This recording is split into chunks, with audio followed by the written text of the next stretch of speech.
Saludos a todos y bienvenidos a este rinconcito donde hablamos de todo un poco y de cualquier cosa, pero particularmente sobre noticias de carácter de seguridad mundial. Hoy tenemos mucho de qué hablar, así que comencemos inmediatamente.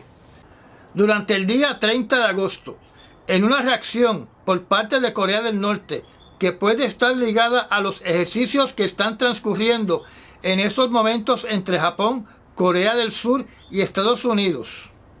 El país de Corea del Norte lanzó 2 misiles balísticos de corto alcance hacia el mar de Japón, continuando con el desperdicio de estos valiosos misiles. Kim Jong-un continúa actuando como el bravucón del barrio. Utilizo la palabra desperdiciar por las siguientes 3 razones. Número 1, por el costo de estos misiles. Número 2, por el tiempo que toma reemplazarlo. Y número 3, porque el inventario de este tipo de armamento es bien limitado. Sobre el lanzamiento de estos 2 misiles balísticos, el gobierno de Corea del Norte dijo que fue parte de una simulación de ataques nucleares de su ejército. Este ejercicio militar se llamó Achicharrar la Tierra y estuvo enfocado en contra de Corea del Sur. Naturalmente, el comunicado de Corea del Norte es para aumentar el factor de terror y de miedo en la población de los residentes de Corea del Sur.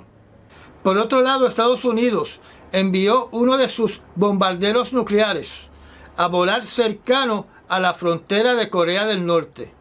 Según los departamentos de inteligencia del Occidente, estas organizaciones están indicando de que Corea del Norte y Rusia están por completar los arreglos finales de comercialización de armamento, particularmente las municiones y balas de artillería que necesita Rusia para seguir batallando en Ucrania. Esta información sale a la luz pública mediante un comunicado de un vocal de Casablanca, de la Oficina de Seguridad Nacional, llamado John Kirby.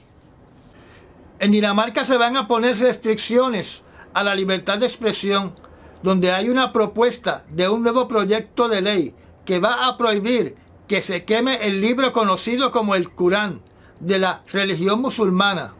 Esto es lo que tuvo que decir un representante del gobierno de Dinamarca. Cuando las personas salen de manera demostrativa y queman el Corán a diario, como hemos visto recientemente, es una burla básica y una acción antipática que daña a Dinamarca y a los intereses daneses y pone en riesgo la seguridad de los daneses en el mundo y en casa. En esta última oración, este señor acepta de que personas en el mundo musulmán tienen el derecho de causarle daños a los ciudadanos daneses y también que tienen el derecho de imponer su religión sobre los ciudadanos de Dinamarca. Si esta ley pasa, entonces, para que haya igualdad, se tiene que imponer a todos los libros sagrados de las miles de religiones que hay en la tierra, y se tienen que tomar las mismas acciones en contra de países musulmanes que queman libros sagrados, como por ejemplo la Biblia, donde los musulmanes tienen una gran reputación, de que también tienen grupos que no solo queman la Biblia, sino también queman las iglesias. Y algunas de estas iglesias tienen a sus feligreses adentro. Y hay casos donde cristianos han sido asesinados por el hecho de simplemente ser cristianos. Y cuando eso ocurre, en el occidente no se toma absolutamente ninguna acción en contra de la seguridad o la vida de los musulmanes que residen en países del occidente. Uno de los últimos casos ocurrió en Pakistán, el 15 de agosto de este año, donde una turba de musulmanes quemaron una iglesia y quemaron casas de los feligreses, donde ellos tuvieron que salir huyendo para que no le quitaran la vida. En el país de Níger, desde mayo hasta junio de este año, se ha reportado que seguidores de la religión musulmana le han quitado la vida a por lo menos 450 cristianos en una purga contra esta religión en diferentes poblados, particularmente en la parte central, norte de ese país. La pregunta que uno se tiene que hacer: ¿cuántas libertades se tienen que sacrificar para acomodar la ley sharia musulmana? Y ya que hablamos del país de Níger, donde mencionamos anteriormente que el gobierno militar le dio 48 horas al embajador de Francia para abandonar el país y que Francia decidió retar a la junta militar, diciendo que no iba a remover a su embajador. Ante el reto del gobierno francés, la junta militar le ha ordenado a la policía a arrestar al embajador de Francia y a echarlo del país. En adición, le acaban de suspender la inmunidad diplomática al embajador. Las noticias no detallan de qué manera la policía de Níger va a detener al embajador y de qué manera lo va a sacar del país, donde pueden llevarlo al aeropuerto para que se monte en un avión o llevarlo a una de sus fronteras para sacarlo del país. No hay información si el embajador, por su protección, por su seguridad, se ha ido a la base militar de Francia en Níger, donde recordemos que también el gobierno de Níger ha solicitado que todos los soldados franceses abandonen el país. El presidente Macron de Francia permanece en la posición de que no le reconoce absolutamente ninguna autoridad a la junta militar de Níger. En cuanto al otro golpe de Estado de los militares en el país de Gabón, la Unión Africana acaba de expulsar a dicho país de su organización y analistas miran este nuevo golpe de Estado como parte del movimiento de sacar a Francia de África, porque el país de Gabón también fue colonia de Francia hasta que se pudo independizar en el año 1960. Si la memoria no me falla, en esta década varios países le han solicitado a las fuerzas de ocupación francesas que se vayan de sus países, como por ejemplo Argelia, Mali, Chad, Senegal, Burkina Faso, Níger y ahora posiblemente el país de Gabón. En otras noticias relacionadas con África, en las Naciones Unidas, el embajador de Rusia obtiene 2 victorias relacionadas con ese continente, utilizando su poder de veto, donde logra cancelar las sanciones impuestas a la junta militar de Mali después de su golpe de Estado, y también logra que le quiten las acusaciones en contra de las acciones de los mercenarios de Wagner Group en ese país. Esto naturalmente va a incrementar la influencia de Rusia en los países que en estos momentos están gobernados por una junta militar en el continente africano. Con respecto a Ucrania, en el día de ayer salió una noticia que para mí es preocupante y tiene que ver con la salida de los soldados de Rusia del país de la República de Belarus, donde supongo que su presencia va a ser sustituida por los mercenarios de Wagner Group. Estos soldados rusos han sido enviados a Kupiansk y a Limán, en Ucrania, donde se van a unir con otros soldados que han sido enviados a esa región, donde alegadamente ya son más de 100.000 soldados, y se deben estar preparando para un sangriento asalto a la ciudad de Kharkiv, en el noreste de Ucrania, cercano a la frontera de Rusia. Aunque los ucranianos tienen tropas defendiendo esa ciudad, no son suficientes para detener y mucho menos para vencer un asalto por más de 100.000 soldados rusos.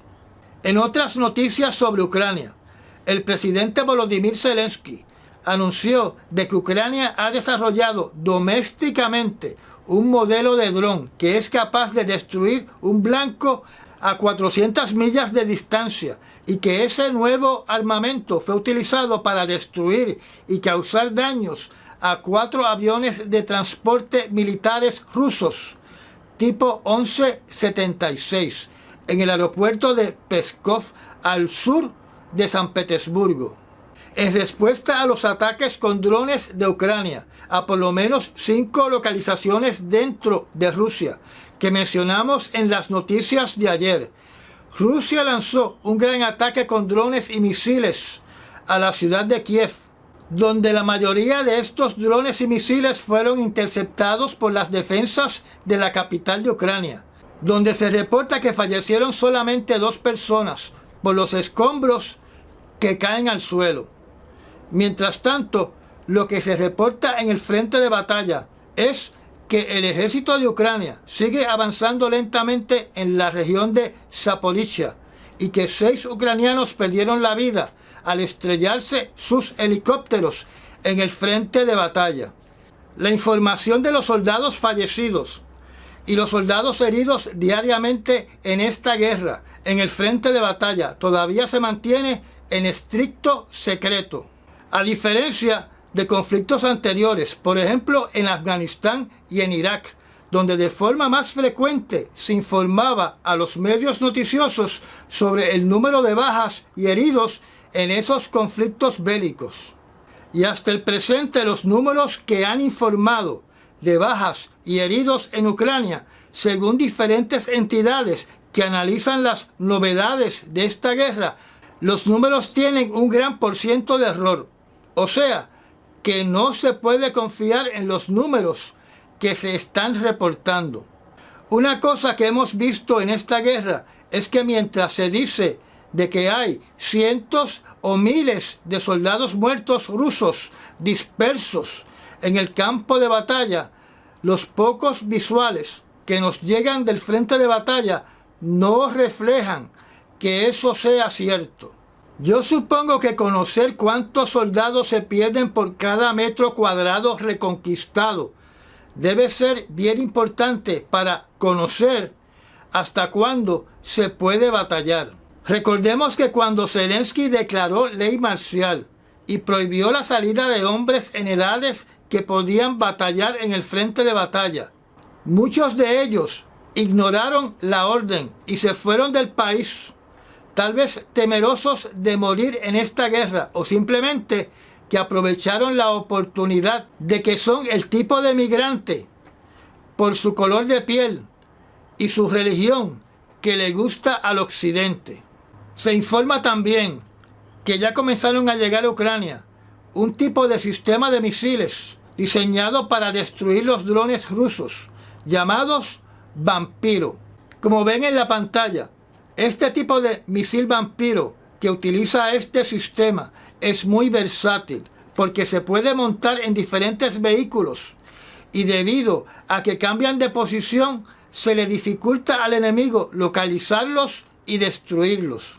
También se indica de que un grupo de soldados ucranianos han terminado el entrenamiento relámpago para poder operar el tanque de Estados Unidos llamado M1 Abrams, donde podemos esperar en unos días o en corto tiempo ver estos tanques en el campo de batalla de Ucrania. Además se indica que la compañía de defensa británica llamada BAE abrió una oficina en Ucrania para acelerar la compra y venta de los armamentos que produce esa compañía, como por ejemplo cañones livianos de 105 milímetros.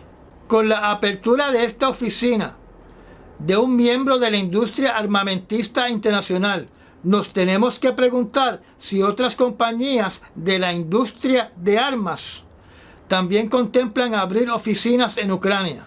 Según mi opinión, esto naturalmente tendría un impacto psicológico negativo, ya que la gente como yo se inclinaría a pensar de que la prioridad es la industria armamentista y no ayudar a Ucrania.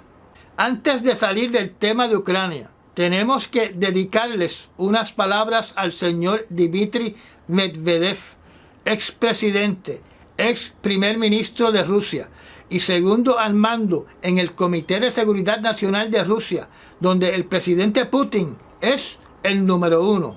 Como habrán notado en mis charlas, me paso repitiendo siempre la frase expresidente y ex primer ministro de Rusia, para que siempre se tenga conciencia de que estamos hablando de un individuo que tiene mucho poder político dentro de Rusia. Este señor se ha pasado abriendo la boca amenazando con las armas nucleares de Rusia y amenazando a los países que una vez pertenecieron a la Unión Soviética, como por ejemplo, en mayo 17 de este año, dijo de que los países bálticos, o sea, Estonia, Latvia y Lituania, le pertenecen a Rusia. Y ahora está diciendo frases que solía decir Nikita Khrushchev. Y cito, le guste o no, la historia está de nuestro lado y los enterraremos.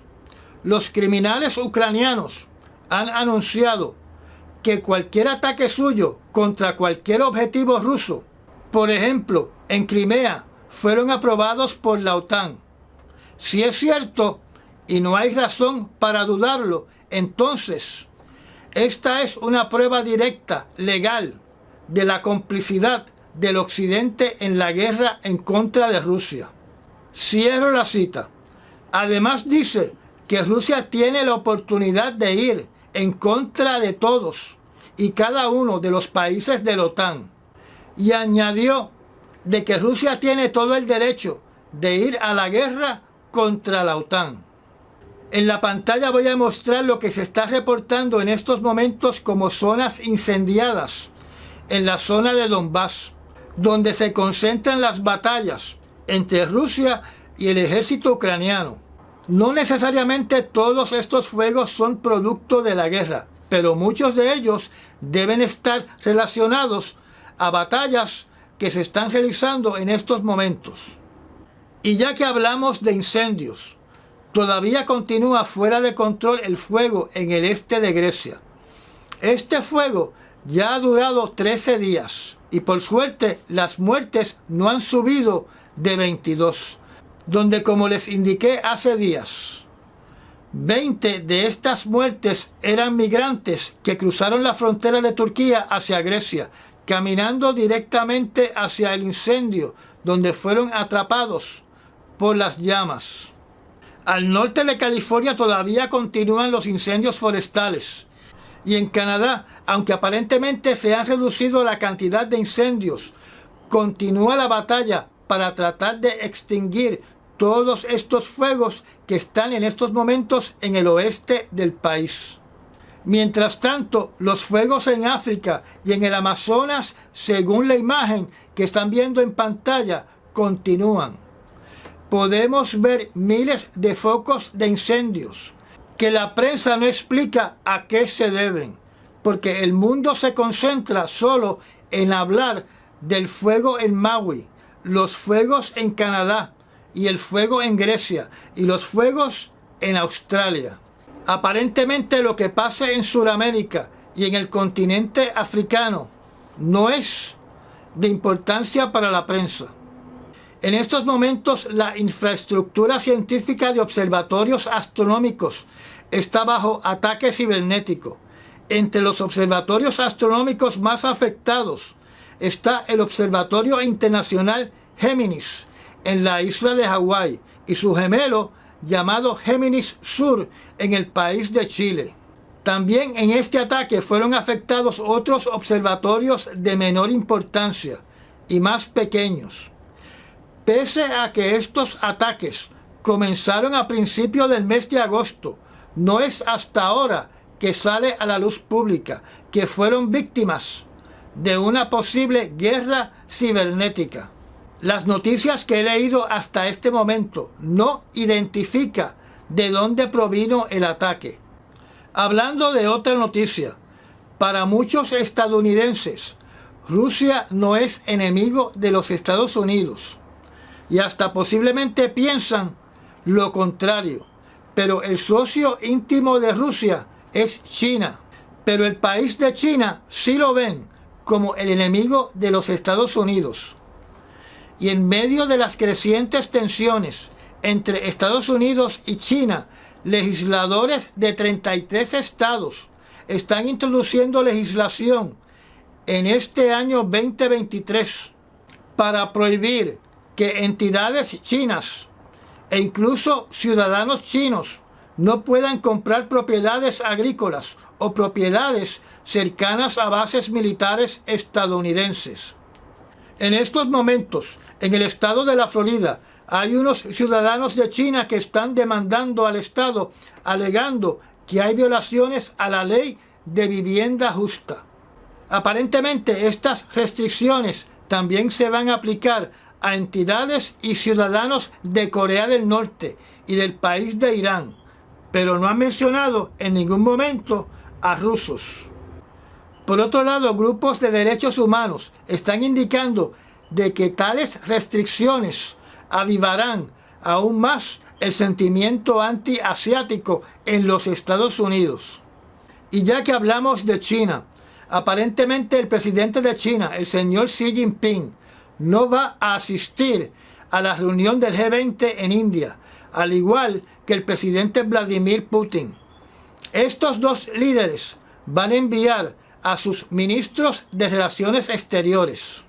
Yo solo puedo suponer de que esta ausencia del presidente de China es debido a que durante esta semana se ha creado un ambiente de fricción y molestia entre India y China, porque alegadamente China publicó un mapa oficial de su país, donde en ese mapa hay territorios que actualmente le pertenecen a India y a otros países de Asia, donde este mapa dice que le pertenecen a China. Y como estamos hablando de China y de Asia, se ha levantado la voz de alerta debido a dos fenómenos climáticos. El primero es un huracán que va a azotar una zona de China de alta concentración industrial, donde también es posible que se afecte la ciudad de Hong Kong. El nombre de este tifón es Saola, y cuando llegue a Hong Kong, seguirá viajando por la costa de China hacia el sur. Mientras que por otro lado, el tifón Haikui atravesará la isla de Taiwán, cruzando el estrecho de Taiwán, para internarse después dentro de China. Ambos de estos huracanes van a estar pasando por regiones altamente industrializadas, y el temor es que afecten las exportaciones que vienen de Taiwán y de China, creando a su vez una escasez de esos productos en los Estados Unidos. Moviéndonos a otro país. En Arabia Saudita se acaba de anunciar la orden para ejecutar a uno de sus ciudadanos debido a lo que publicaba en la red social Twitter, hoy conocida como X. Se acusa a este hombre de describir al rey y al príncipe Salmán de una manera que socava la religión, la justicia y de una forma que apoya una ideología terrorista, donde se viola la ley de Arabia Saudita por publicar noticias falsas que se entiende que es un delito terrorista. Este maestro retirado de 54 años de edad, llamado Muhammad al-Gambi, ha sido sentenciado a muerte, donde en ese país esa condena significa ser decapitado o morir en la horca.